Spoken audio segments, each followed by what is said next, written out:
रवा मसाला पराठा ऐकून तुम्हाला आश्चर्य वाटलं असेल, कारण पराठा म्हणलं की आलू पराठा, मेथी पराठा, पालक पराठा आणि कोथिंबीरचा पण पराठा आपण खाल्लेला आहे.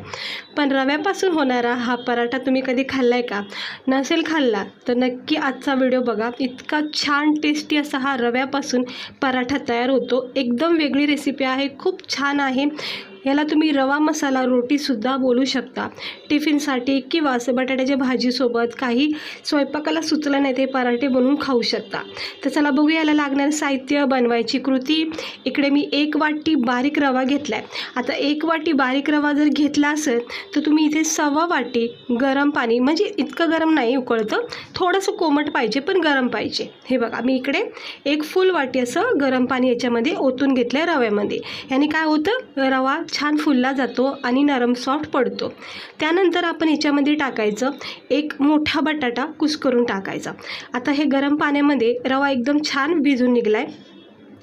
हे 1 मोठा बटाटा मी शिजून कुस्करून घेतलेला आहे, तो सुद्धा याच्यामध्ये टाकलेला आहे. त्यानंतर थोडीशी बारीक चिरलेली कोथिंबीर टाकायची.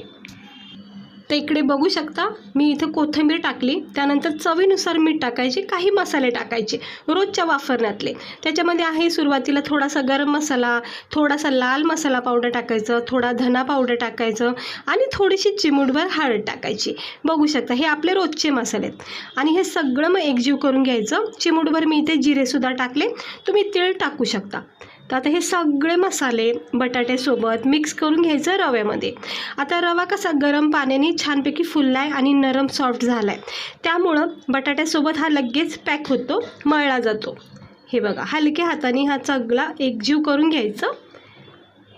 खूप छान हा पराठा लागतो, एकदा तरी नक्की ट्राय करून बघा. आलू पराठा वगैरे वेगवेगळ्या प्रकारचे पराठे आपण खाल्लेत, पण हा जरा रवा पराठा खाऊन बघा. आता याच्यामध्ये मी 1 वाटी गव्हाचं पीठ वापरणार आहे, कारण पराठा आपला पॅक राहतो. आणि दुसरी गोष्ट, पराठा म्हणलं की आपल्याला हा गव्हाचं पीठ हे गरजेचंच आहे.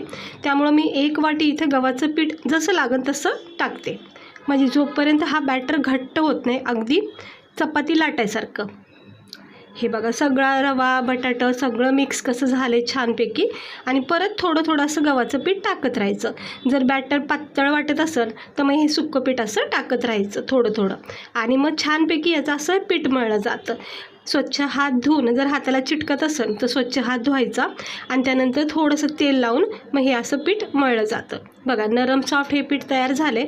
छोट्या याच्या लाट्या तयार करायच्या, जसे आपण चपात्या करतो अगदी तशीच प्रोसेस आहे. तर मस्त अशा छोट्या मी याच्या लाट्या तयार केले. हाताला तेल लावायचं थोडं, म्हणजे सहजपणे न चिटकता ह्या लाट्या तयार होतात. आणि सुक्कं पीठ लावून ठेवायचं. काय हे रवा आहे त्यामुळं थोडासा मेल्टी आहे. हे असं जसं पण तुम्हाला लहान मोठे गोळे हवे तेवढे तुम्ही हे करू शकता पिठाचे. आता मी 2-4 करून घेते सुरुवातीचे. 1 वाटी रव्यापासून 1 बटाट्यापासून भरपूर सारे तुम्ही पराठे बनवू शकता. आता हे सगळे असे छानपैकी मी ह्या लाट्या करून घेतल्या. आपलं नॉर्मल चपातीचं पीठ घ्यायचं, थोडं सुक्कं पीठ लावायचं आणि हलक्या हाताने ह्याला लाटायचं. पण लहान मोठा जितका पण तुम्हाला हवा तितक्याचा पराठा लाटून घ्या. आता याच्यामध्ये आपण रवा, बटाटा, मसाले वगैरे टाकले, कोथिंबीर टाकले, जिरे टाकले. खूप छान स्वाद येतो ह्या पराठ्याचा. हे बघा अगदी हलक्या हाताने लाटायचं, नाही तर तुटला जाऊ शकतो. त्यामुळे मी हलक्या हाताने हा पराठा लाटून घेते. जास्त मोठा नाही करत आहे, कारण लाटी छोटीच आहे त्यामुळं छोटाच लाटते पराठा. आता हा लाटून घेतला व्यवस्थित. ह्याला आता आपण शेकून घेऊया.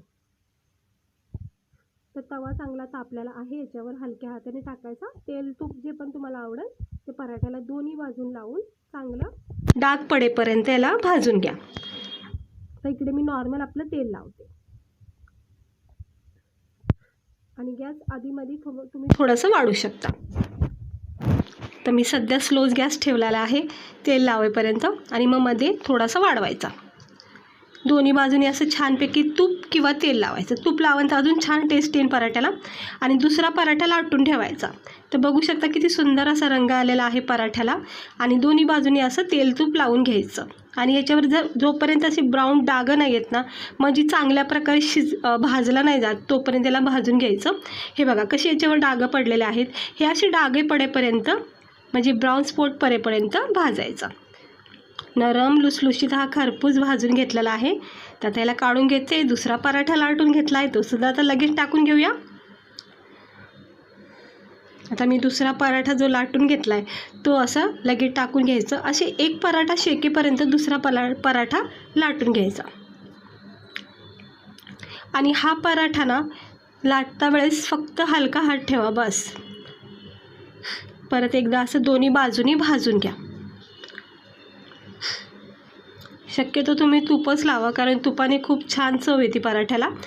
हे बघू शकता किती छान, कुठेही न तुटता न फाटता आपला हा पराठा तयार होत आहे. हे असं दोन्ही बाजूनी याला चांगले डाग पडेपर्यंत शेकून घ्यायचं, भाजून घ्यायचं.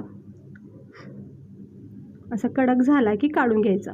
आता तिसरा पराठा सुद्धा मी लाटून ठेवलेला आहे आणि केलेले आहे झटकीपट हे 4 पराठे सुरुवातीचे. तर इकडे तुम्ही बघू शकता हे रवा मसाला पराठा इतका छान तयार झालेला आहे, कुठेही तुटला नाही. आणि तुम्ही बघू शकता याचा टेक्स्चर किती नरम सॉफ्ट लुसलुशीत एकदम घडी पडत आहे. पाहू शकता मस्त झालेला आहे. हा पराठा एकदा तरी नक्की खाऊन बघा, ट्राय करून बघा. अप्रतिम याची चव लागते. टिफिनसाठी सुद्धा उत्तम आहे. लहान मुलांना टिफिनसाठी खूप छान पर्याय आहे, हेल्दी आहे. मी कोथिंबीर वापरली, तुम्ही पालक मेथीसुद्धा टाकू शकता याच्यामध्ये. तर बघा किती भारी वाटतो हा रवा मसाला पराठा. हा वेगळा पराठा आहे, म्हणजे आपण नेहमीच आलू पराठे वगैरे खातो, पण हे जरा वेगळा काहीतरी ट्राय करून बघा, खूप भारी वाटतो. ज्याला पण तुम्ही हे देताना करून आवडीने खातील इतका छान आहे. गरमागरम चहाबरोबर जरी असे 2-4 पराठे घेतले तरी पोट भरून असं मन तृप्त होईल. तर कशी वाटली बघा तुम्हाला ही आजची रेसिपी रवा पराठ्याची. आवडली असेल तर ट्राय करा. अशीच वेगवेगळ्या छान छान रेसिपी बघण्यासाठी चॅनलला सबस्क्राईबर करा.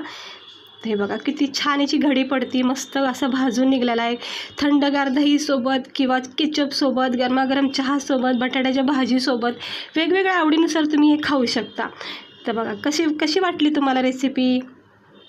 आता मी गरमागरम चहा करणार आहे, चहावर मी हे पराठे खाऊन टाकणार आहे.